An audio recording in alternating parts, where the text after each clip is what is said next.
खालसा मेरो रूप है खास खालसे मैं हूँ करो निवास। ਅੱਜ-ਕੱਲ ਨੌਜਵਾਨ ਬੱਚੇ ਦੀਆਂ ਪੀੜ੍ਹੀਆਂ ਜੇ ਵੇਖੀਏ ਤੇ ਗੱਡੀਆਂ ਦੇ ਪਿੱਛੇ ਲਿਖਵਾਉਂਦੇ ਫਿਰਦੇ ਨੇ ਪੁੱਤ ਜੱਟਾਂ ਦੇ, ਪੁੱਤ ਰਾਮਗੜੀਆਂ ਦੇ, ਪੁੱਤ ਢਿੱਲੋਂ ਦੇ, ਪਰ ਕਿਸੇ ਨੇ ਇਹ ਨਹੀਂ ਲਿਖਵਾਇਆ ਕਿ ਪੁੱਤ ਗੁਰੂ ਗੋਬਿੰਦ ਸਿੰਘ ਜੀ ਦੇ। ਉਤੇ ਤਾਂ ਹੀ ਲਿਖਵਾਵਾਂਗੇ ਨਾ ਜਦੋਂ ਇਹੋ ਜਿਹਾ ਸਰੂਪ ਹੋਵੇਗਾ।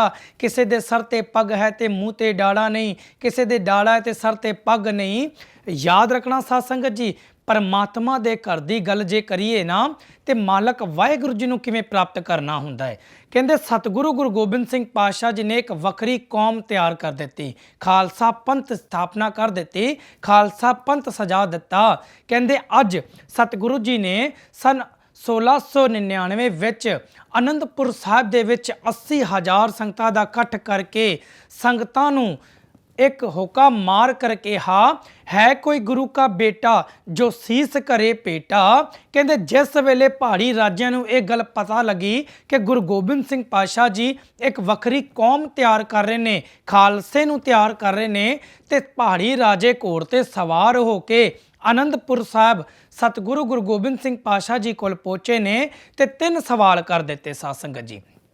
जिस वेले पहाड़ी राजिया ने पहला सवाल किया कि सतगुरु गुरु गोबिंद सिंह साहब जी आप जी इन्हां विचों किवें सरदारी पैदा करोगे। इहदे च तां कई हिंदू ने, कई खतरी ने, कई वखरी जात दे ने, पर इन्हां दी जात नूं तुसीं बदल के सरदारी किवें पैदा कर सकते हो। उस वेले सतगुरु गुरु गोबिंद सिंह पातशाह जी मुस्कुरा कर कहन लगे, ओ पहाड़ी राजियो जिनकी जात और कुल माही सरदारी ना पई कदाही तिन ही को सरदार बनाऊं तबै गोबिंद सिंह नाम कहाऊं। तुसीं कहंदे हो इन्हां विचों सरदारी किवें पैदा करोगे।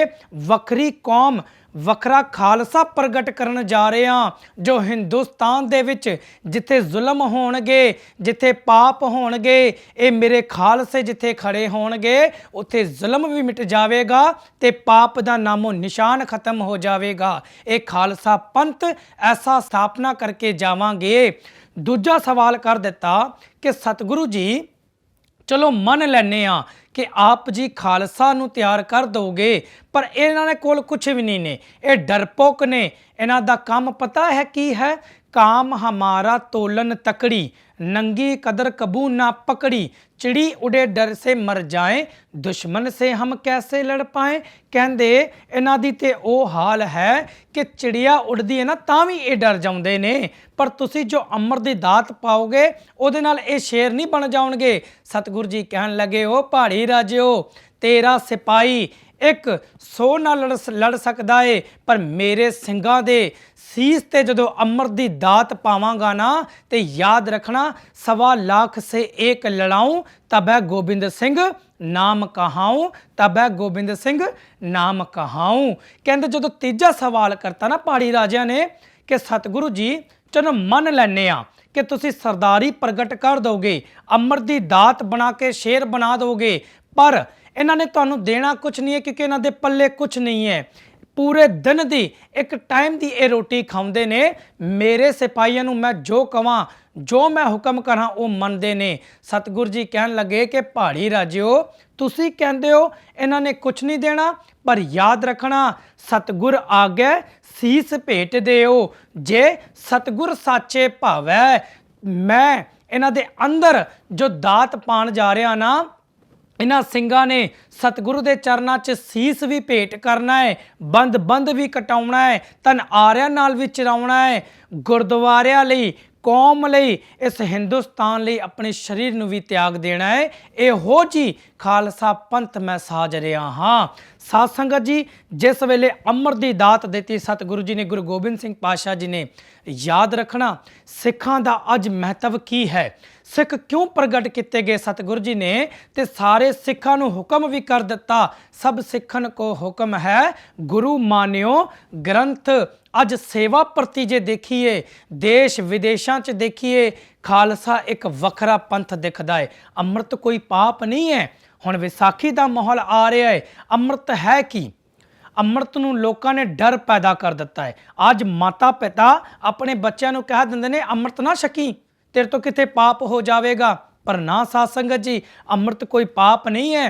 ਅੰਮ੍ਰਿਤ ਸਾਗੋ ਇੱਕ ਬੱਚੀਆਂ ਦੀਆਂ, ਬੇਟੀਆਂ ਦੀ ਰੱਖਿਆ ਦੀ ਤਾਕਤ ਹੈ। ਇਸ ਹਿੰਦੁਸਤਾਨ ਦੀ ਤਾਕਤ ਹੈ। ਜਿੱਥੇ ਜ਼ੁਲਮ ਹੋਵੇ, ਪਾਪ ਹੋਵੇ, ਉਸ ਪਾਪ ਨੂੰ ਮਿਟਾਉਣ ਦੀ ਤਾਕਤ ਵੀ ਅੰਮ੍ਰਿਤ ਹੈ। ਅੰਮ੍ਰਿਤ ਹੈ ਕਿ ਕਹਿੰਦੇ ਇੱਕ ਘਟਨਾ ਤੁਹਾਡੇ ਨਾਲ ਸਾਂਝੀ ਮੈਂ ਕਰਾਂ। ਅੰਮ੍ਰਿਤਸਰ ਪੰਜਾਬ ਦੀ ਧਰਤੀ 'ਚ ਬਾਬੂ ਮੱਲ ਜੀ ਜਥੇਦਾਰ ਸਨ। ਪੰਜ ਪਿਆਰੇ ਦੇ ਇਹ ਜਥੇਦਾਰ ਸਨ। ਕਹਿੰਦੇ ਭਾਈ ਸਾਹਿਬ ਭਾਈ ਹਰਭਜਨ ਸਿੰਘ ਦਾ ਪੁੱਤਰ 10 ਸਾਲ ਦੀ ਉਮਰ ਸੀ ਉਹਦੀ। ਅੱਜ ਉਹਦੇ ਅੰਦਰ ਇੱਕ ਚਾਅ ਆਇਆ ਕਿ ਮੈਂ ਅੰਮ੍ਰਿਤ ਛਕਣਾ ਹੈ। ਤੇ ਕਹਿੰਦੇ ਉਹ ਨਾ ਬਾਬੂ ਮੱਲ ਜੀ ਵੱਲ ਦੌੜਦਾ ਹੋਇਆ ਗਿਆ ਤੇ ਕਿਹਾ ਕਿ ਜਥੇਦਾਰ ਜੀ ਮੈਂ ਅੰਮ੍ਰਿਤ ਛਕਣਾ ਹੈ। ਜਥੇਦਾਰ ਨੇ ਕਿਹਾ ਤੇਰੀ ਉਮਰ ਕਿੰਨੀ ਹੈ? ਕਹਿੰਦੇ 10 ਸਾਲ। ਕਹਿੰਦੇ ਨਹੀਂ, ਤੈਨੂੰ ਅੰਮ੍ਰਿਤ ਨਹੀਂ ਛਕਾਇਆ ਜਾਵੇਗਾ। ਜਾ ਪਹਿਲੇ ਆਪਣੇ ਪਿਤਾ ਨੂੰ ਬੁਲਾ ਕਰ ਲਿਆ, ਉਸ ਤੋਂ ਬਾਅਦ ਤੈਨੂੰ ਅੰਮ੍ਰਿਤ ਛਕਾਵਾਂਗੇ। ਜਦੋਂ ਇਹ ਗੱਲ ਕਹੀ ਨਾ, ਕਹਿੰਦੇ ਉਹ ਬੱਚਾ ਦੌੜਦਾ ਹੋਇਆ ਗਿਆ ਭਾਈ ਸਾਹਿਬ ਭਾਈ ਹਰਭਜਨ ਜੀ ਕੋਲ, ਪਿਤਾ ਕੋਲ, ਤੇ ਕਿਹਾ ਪਿਤਾ ਜੀ ਜਥੇਦਾਰ ਜੀ ਮੈਨੂੰ ਅੰਮ੍ਰਿਤ ਨਹੀਂ ਛਕਾ ਰਹੇ। ਉਹ ਕਹਿੰਦੇ ਪਹਿਲੇ ਪਿਤਾ ਨੂੰ ਬੁਲਾ ਕਰ ਲਿਆ ਤਾਂ ਤੈਨੂੰ ਅੰਮ੍ਰਿਤ ਛਕਾਇਆ ਜਾਵੇਗਾ। ਜਦੋਂ ਪਿਤਾ ਵਾਪਸ ਆਏ, ਕਹਿੰਦੇ ਹਰਭਜਨ ਸਿੰਘ ਜੀ ਦੇ ਹੱਥ ਜੁੜ ਗਏ ਤੇ ਜਥੇਦਾਰ ਜੀ ਨੂੰ ਕਿਹਾ, ਬਾਬੂ ਮੱਲ ਜੀ ਨੂੰ, ਕਿ ਜਥੇਦਾਰ ਜੀ ਕੀ ਗੱਲ, ਮੇਰੇ ਬੱਚੇ ਨੂੰ ਅੰਮ੍ਰਿਤ ਨਹੀਂ ਛਕਾਇਆ ਜਾ ਰਿਹਾ? ਇਹ ਅੰਮ੍ਰਿਤ ਦੀ ਚਾਹ ਵਿੱਚ ਆਇਆ, ਤੁਸੀਂ ਮਨਾ ਕਰ ਦਿੱਤਾ। ਜਥੇਦਾਰ ਜੀ ਨੇ ਕਿਹਾ ਕਿ ਸਜਣਾ ਅੰਮ੍ਰਿਤ ਛਕਾਵਾਂਗੇ, ਪਰ ਇੱਕ ਵਾਅਦਾ ਕਰ, ਇਸ ਤੋਂ ਰਹਿਤ ਵੀ ਰਖਵਾਵੇਗਾ ਤੇ ਨਿਤਨੇਮ ਵੀ ਕਰਵਾਵੇਗਾ। ਜਦੋਂ ਇਹ ਗੱਲ ਕਹੀ ਨਾ, ਭਾਈ ਸਾਹਿਬ ਭਾਈ ਹਰਭਜਨ ਸਿੰਘ ਦੇ ਹੱਥ ਜੁੜ ਗਏ ਤੇ ਕਹਿਣ ਲੱਗੇ ਜਥੇਦਾਰ ਜੀ ਜਦੋਂ ਅੰਮ੍ਰਿਤ ਛਕਾਉਂਦੇ ਹੋ ਉਦੋਂ ਕੀ ਕਹਿੰਦੇ ਹੋ? ਜਥੇਦਾਰ ਜੀ ਨੇ ਕਿਹਾ ਉਦੋਂ ਤੋਂ ਕਹਿੰਦੇ ਆ ਅੱਜ ਦਿਨ ਤੋਂ ਤੇਰੇ ਪਿਤਾ ਗੁਰੂ ਗੋਬਿੰਦ ਸਿੰਘ ਜੀ ਤੇ ਤੇਰੀ ਮਾਤਾ ਸਾਹਿਬ ਕੌਰ ਸੁੰਦਰ ਕੌਰ। ਤੇ ਜਥੇਦਾਰ ਜੀ ਨੂੰ ਇਹ ਜਵਾਬ ਦੇ ਦਿੱਤਾ। ਕਹਿੰਦੇ ਹਰਭਜਨ ਸਿੰਘ ਦੇ ਹੱਥ ਫਿਰ ਜੁੜ ਗਏ ਤੇ ਕਿਹਾ ਜਥੇਦਾਰ ਜੀ ਜਦੋਂ ਅੰਮ੍ਰਿਤ ਛਕਾਉਂਦੇ ਹੋ ਉਦੋਂ ਆਪ ਜੀ ਕਹਿੰਦੇ ਹੋ ਤੇਰੇ ਪਿਤਾ ਗੁਰੂ ਗੋਬਿੰਦ ਸਿੰਘ ਜੀ ਨੇ, ਮੈਂ ਤਾਂ ਦੁਨਿਆਵੀ ਪਿਤਾ ਹਾਂ, ਅੱਜ ਹਾਂ ਕੱਲ ਨਹੀਂ ਆ। ਕਿਉਂ ਨਾ ਉਸ ਵੱਡੇ ਪਿਤਾ ਦੇ ਚਰਨਾਂ ਹੀ 'ਚ ਅਰਦਾਸ ਕਰ ਦੋ ਜਿਨਨੇ ਇਹ ਦਾਤ ਬਖਸ਼ੀ ਹੈ, ਆਪੇ ਰਹਿਤ ਵੀ ਰਖਵਾਵੇਗਾ ਤੇ ਨਿਤਨੇਮ ਵੀ ਕਰਾਵੇਗਾ। ਤੇ ਇਤਿਹਾਸਕਾਰ ਗਵਾਹ ਨੇ ਸਾਧ ਸੰਗਤ ਜੀ, ਤੁਸੀਂ ਭਾਈ ਸਾਹਿਬ ਭਾਈ ਹਰਭਜਨ ਸਿੰਘ ਦੀ ਜੀਵਨੀ ਨੂੰ ਪੜ੍ਹ ਕੇ ਦੇਖੋ। ਅੱਜ ਉਹਦਾ ਪੁੱਤਰ ਨੇਵੀ ਵਿੱਚ ਜੌਬ ਕਰ ਰਿਹਾ ਹੈ। ਅੰਮ੍ਰਿਤ ਛਕੇ ਨੂੰ 17-18 ਸਾਲ ਹੋ ਗਏ। ਅੱਜ ਉਹ ਰਹਿਤ ਵਿੱਚ ਵੀ ਪੱਕਾ ਹੈ ਤੇ ਨਿਤਨੇਮ ਵਿੱਚ ਵੀ ਪੱਕਾ ਹੈ। ਭਾਵ ਕੀ ਹੈ?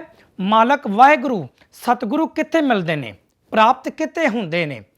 ਹੋ ਸਕਦਾ ਹੈ ਇਨਸਾਨ ਇੱਕ ਚਲਾਕੀਆਂ ਚੱਲ ਜਾਂਦਾ ਹੈ, ਪਰ ਯਾਦ ਰੱਖਣਾ ਦਸਵੰਤ ਕੱਢਣਾ ਬਹੁਤ ਜ਼ਰੂਰੀ ਹੈ।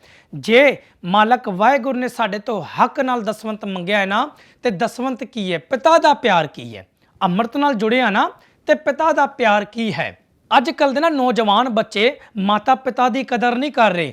ਜਿਉਂ ਗੁਰਦੁਆਰੇ ਸਾਹਿਬ ਜਾਂਦੇ ਆ, ਮੱਥਾ ਟੇਕਦੇ ਆ, ਪਰਿਕਰਮਾ ਕਰਕੇ ਵਾਪਸ ਘਰ ਨੂੰ ਮੁੜ ਜਾਂਦੇ ਆ, ਇਉਂ ਹੀ ਅੱਜ ਜਵਾਨ ਬੱਚੇ ਮਾਤਾ ਪਿਤਾ ਨਾਲ ਇਹੋ ਜਿਹਾ ਵਿਵਹਾਰ ਕਰ ਰਹੇ ਨੇ ਕਿ ਦੇਸ਼ਾਂ ਵਿਦੇਸ਼ਾਂ ਤੋਂ ਪੜ੍ਹ ਕਰ ਆਉਂਦੇ ਨੇ, ਪੜ੍ਹਾਈ ਲਿਖਾਈ ਕਰਕੇ, ਤੇ ਕਹਿੰਦੇ ਜਿਸ ਵੇਲੇ ਪਿਤਾ ਨੂੰ ਮਿਲਣ ਆਉਂਦੇ ਨੇ ਡਹਿਰ ਬਹੁਤ ਸਾਰਾ ਸਮਾਨ ਲੈ ਕੇ ਆਉਂਦੇ ਨੇ। ਉਹ ਸਮਾਨ ਪਿਤਾ ਦੇ ਚਰਨਾਂ ਤੇ ਰੱਖ ਕਰ ਕਹਿੰਦੇ ਨੇ ਕਿ ਪਿਤਾ ਜੀ ਹੁਣ ਤੁਸੀਂ ਕੁਝ ਨਾ ਬੋਲਿਓ, ਅਸੀਂ ਵੱਡੇ ਹੋ ਗਏ ਹਾਂ, ਤੁਹਾਨੂੰ ਨੌਕਰ ਚਾਕਰ ਦੇ ਦਿੱਤੇ, ਘਰੋਂ ਬਾਹਰ ਤੁਹਾਡਾ ਸੈੱਟ ਕਰ ਦਿੱਤਾ, ਘਰ ਦੇ ਦਿੱਤਾ, ਹੁਣ ਤੁਸੀਂ ਕਮਰੇ 'ਚ ਬੈਠੇ ਰਹੋ ਕਿਉਂਕਿ ਹੁਣ ਤੁਹਾਡੇ ਤੋਂ ਜ਼ਿਆਦਾ ਮੈਂ ਸਮਝਦਾਰ ਹੋ ਗਿਆ, ਤੁਸੀਂ ਕੁਝ ਨਾ ਬੋਲਿਓ। ਪਰ ਜਦੋਂ ਉਹ ਬੱਚਾ ਸਮਾਨ ਰੱਖ ਕਰ ਵਾਪਸ ਮੁੜਦਾ ਹੈ ਤੇ ਪਿੱਛੋਂ ਪਿਤਾ ਆਵਾਜ਼ ਮਾਰਦਾ ਹੈ ਕਿ ਪੁੱਤਰ ਆਪਣੀ ਹੀ ਮਾਰ ਕਰ ਚਲਾ ਗਿਆ, ਸਾਡੀ ਵੀ ਤੇ ਸੁਣ ਲੈਂਦਾ। ਤੇਰੇ ਚੀਜ਼ਾਂ ਦੇ ਭੁੱਖੇ ਨਹੀਂ ਸੀ ਪੁੱਤਰ, ਤੇਰੇ ਪਿਆਰ ਦੇ ਭੁੱਖੇ ਹਾਂ। ਕਿ ਅੱਜ ਉਹੀ ਵਿਵਹਾਰ ਅਸੀਂ ਗੁਰੂ ਗ੍ਰੰਥ ਸਾਹਿਬ ਜੀ ਨਾਲ ਤੇ ਨਹੀਂ ਕਰ ਰਹੇ। ਗੁਰਦੁਆਰੇ ਜਾਂਦੇ ਆ, ਸਤਿਗੁਰੂ ਜੀ ਤੁਹਾਨੂੰ ਰੁਮਾਲਾ ਵੀ ਚੜਾਵਾਂਗੇ, ਚੋਰ ਸਾਹਿਬ ਵੀ ਦੇਵਾਂਗੇ, ਲੰਗਰ ਦੇ ਵਿੱਚ ਬੇਅੰਤ ਭੇਟਾਵਾਂ ਕਰਾਂਗੇ, ਪਰ ਤੁਸੀਂ ਬੋਲਿਓ ਕੁਛ ਨਾ ਕਿਉਂਕਿ ਤੁਹਾਡੇ ਤੋਂ ਜ਼ਿਆਦਾ ਸਾਨੂੰ ਪਤਾ ਹੈ। ਅੱਜ ਨਾ ਮਾਹੌਲ ਇਹੋ ਜਿਹਾ ਹੋ ਗਿਆ ਹੈ ਸਾਧ ਸੰਗਤ ਜੀ, ਗੁਰਦੁਆਰੇ ਜਾਣ ਦੇ ਵੀ ਦੋ ਰਸਤੇ ਨੇ। ਇੱਕ ਤਾਂ ਨਿਮਰਤਾ ਵਾਲਾ, ਆਨੰਦ ਵਾਲਾ, ਦੂਜਾ ਲੋਕ ਹੁਸ਼ਿਆਰੀ ਵਾਲਾ, ਚਲਾਕ ਵਾਲਾ ਲੈ ਕੇ ਜਾਂਦੇ ਨੇ। ਤੇ ਸਤਿਗੁਰੂ ਜੀ ਪ੍ਰਾਪਤ ਕਿਹਨੂੰ ਹੁੰਦੇ ਨੇ? ਹੁਸ਼ਿਆਰੀ ਕਰਨ ਵਾਲਿਆਂ ਨੂੰ, ਚਲਾਕ ਵਾਲਿਆਂ ਨੂੰ, ਜਾਂ ਨਿਮਰਤਾ ਵਾਲਿਆਂ ਨੂੰ? ਸਤਿਗੁਰੂ ਜੀ ਪ੍ਰਾਪਤ ਹੁੰਦੇ ਨੇ ਨਿਮਰਤਾ ਵਾਲਿਆਂ ਨੂੰ, ਆਨੰਦ ਵਾਲਿਆਂ ਨੂੰ। ਆਨੰਦ ਭਇਆ ਮੇਰੀ ਮਾਏ ਸਤਿਗੁਰੂ ਮੈਂ ਪਾਇਆ। ਕਹਿੰਦੇ ਸੁਭਾਅ ਵੇਖਦੇ ਗਏ, ਅੱਜ ਉਹ ਸੁਭਾਅ ਹੀ ਮਾਤਾ ਪਿਤਾ ਨਾਲ ਅਸੀਂ ਕਰ ਰਹੇ ਹਾਂ। ਕਹਿੰਦੇ ਇੱਕ ਨਾ ਇਲਾਹਾਬਾਦ ਦਾ ਜੱਜ ਹੋਇਆ, ਹੁਣ ਜੇ ਉਹ ਜੱਜ ਬਣਿਆ ਉਹਨੇ ਬੇਅੰਤ ਕਿਤਾਬਾਂ ਪੜ੍ਹੀਆਂ ਹੋਣੀਆਂ, ਤੇ ਕਹਿੰਦੇ ਅੱਜ ਉਹ ਜੱਜ ਹੀ ਆਪਣੀ ਕਿਤਾਬ 'ਚ ਲਿਖ ਰਿਹਾ ਹੈ कि इस कुल कौम की किताब को हम जप्ती समझते हैं, जिन्हें पढ़कर बच्चे माँ बाप को खपती समझते हैं। कहता मेरा वस चले ना तो मैं दुनिया भर दी सारियां किताबां जब्त कर लवां, किसी भी बच्चे नूं पढ़न वास्ते ना देवां कि फायदा की है। पढ़न तो बाद ही बच्चे माँ बाप नूं अनपढ़ कह दिंदे ने ते उन्हां दी कदर तक नहीं करदे। साध संगत जी, जिन्ना हो सके ना संसार विच तुरन तो पहला उस मालक वाहिगुरु परमात्मा दे गुण गाया करो ते उस दुनियावी धरती च जिस माँ ने 9 महीने गर्भ च रख के तुहानू जन्म दिता ना, उस माँ की कदर रिस्पैक्ट जरूर करया करो। जिस पिता ने दिन रात एक किते। बस गल कह के हुण समाप्ति करांगे। ਜਦੋਂ माँ-बाप मर जाते हैं ना तो लोग की करते हैं, थावां थावां ते लंगर लाउंदे ने, वड्डा लंगर ला के लोगों को दिखाउंदे ने। पर बाबा बुल्ले शाह जी ने कमाल की गल कह दी कि कुत्ता रोंदा चुप कराउंदी देखी दुनिया में, इंसान रोंदे होर रवाउंदी देखी दुनिया में। कहते जो कुत्ता कोई रोंदा है ना तो वड्डे वड्डे घर दे लोग वेखे ने जो कुत्ता नूं मांस भी पाउंदे ने, दुध भी पाउंदे ने, चुप करा दिंदे ने। पर जदों कोई मजबूर इंसान रोवे ना तो इंसान ही इंसान नूं रवाउंदा है, होर उहनूं रवाउण दी कोशिशां करदा है। ते बाबा बुल्ले शाह जी ने कहा कुत्ता रोंदा चुप कराउंदी देखी दुनिया में, इंसान रोंदा होर रवाउंदी देखी दुनिया में। जिउंदियां जी माता पिता की कोई कदर भी नहीं करता ते मरण तो बाद लंगर लाउंदी देखी दुनिया में, मरण तो बाद लंगर लाउंदी देखी दुनिया में। सतगुरु गुरु गोबिंद सिंह पातशाह जी ने सरवंस वार दिता, अमृत की दात दी पंज प्यारिਆਂ ਨੂੰ ਤੇ पंज प्यारिਆਂ ਨੂੰ ਕਿਹਾ ਭਾਈ दया सिंह जी ਤੁਹਾਨੂੰ ਅੰਮ੍ਰਿਤ ਛਕਾ ਕੇ ਭਾਈ ਦਇਆ ਰਾਮ ਤੋਂ ਦਇਆ ਸਿੰਘ ਕਰ ਦਿੱਤਾ, ਹੁਣ ਮੈਨੂੰ ਵੀ ਪੰਜ ਪਿਆਰਿਓ ਤੁਸੀਂ ਪੰਜੋ ਮਿਲ ਕਰ ਅੰਮ੍ਰਿਤ ਦੀ ਦਾਤ ਪਾਓ, ਗੋਬਿੰਦ ਰਾਏ ਤੋਂ ਗੋਬਿੰਦ ਸਿੰਘ ਸਜਾ ਦਿਓ। ਤੇ ਕਹਿੰਦੇ ਪੰਜ ਪਿਆਰੇ ਨੇ ਕਿਹਾ ਸਤਿਗੁਰੂ ਜੀ ਅਸੀਂ ਤੇ ਸੀਸ ਭੇਟਾ ਕੀਤਾ ਹੈ, ਤੁਸੀਂ ਸੀਸ ਮੰਗਿਆ ਹੈ, ਪਰ ਆਪ ਜੀ ਕੀ ਦੋਗੇ। ਉਸ ਵੇਲੇ ਗੁਰੂ ਗੋਬਿੰਦ ਸਿੰਘ ਸਾਹਿਬ ਪਾਤਸ਼ਾਹ ਜੀ ਨੇ ਕਿਹਾ ਕਿ ਮੈਂ ਅੰਮ੍ਰਿਤ ਛਕਣ ਤੋਂ ਬਾਅਦ ਪੂਰਾ ਸਰਵੰਸ ਦਾਨ ਕਰਾਂਗਾ, ਪੂਰਾ ਸਰਵੰਸ ਵਾਰ ਦੇਵਾਂਗਾ। ਅੱਜ ਉਸ ਪਿਤਾ ਦੇ चरना च जुड़ के उस पिता नूं आप अपना पिता मन कर अमृत छक कर अज गुरु गोबिंद सिंह दे लाडले बन जाइए। ते क्या दशमेश पिता मैं तेरी बात कहूँ, जो तूने पर उपकार किए, एक खालसा खालस पंथ सजा, जातों के भेद निकाल दिए, इस तेक के बेटे ने तेक पकड़, दुखियों के काट जंजाल दिए। इस देश इस वतन के खातिर गुरु गोबिंद सिंह जी ने कहीं बाप दिया तो कहीं लाल दिए, कहीं बाप दिया तो कहीं लाल दिए।